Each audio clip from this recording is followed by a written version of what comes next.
Hello everyone, welcome back to my channel. আজ আমি আপনাদের দেখাবো এগ পাস্তা।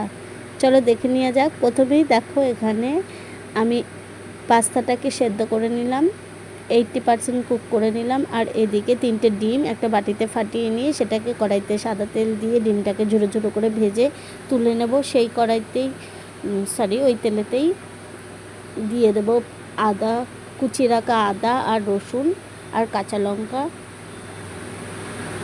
দিয়ে এগুলোকে খুব ভালো করে একটুখানি হালকা সামান্য একটু ভাজা ভাজা টাইপের হবে।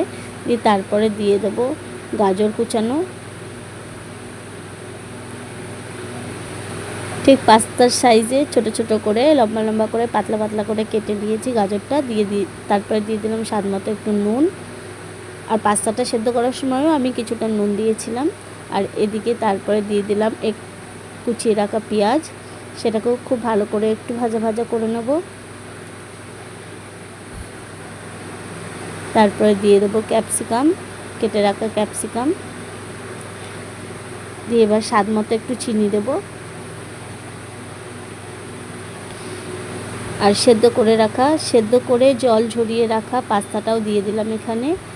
দিয়ে এবার খুব ভালো করে একটু নাড়াচাড়া করতে থাকবো। গ্যাসের ফ্লেম লো থাকবে এই সময়। আর এদিকে 1 মুটকি মতো সয়া সস দিয়ে দিলাম, ডার্ক সয়া সস দিয়ে আবারও খুব ভালো করে একটু নাড়াচাড়া করে নিয়ে তারপরে দিয়ে দিলাম ভেজে রাখা ডিমগুলো। ওপর থেকে একটুখানি টমেটো সস দিয়ে গরম গরম সার্ভ করব। দেখা হচ্ছে নেক্সট টাইম। বাই। আপনারাও একবার এইভাবে বানিয়ে দেখুন।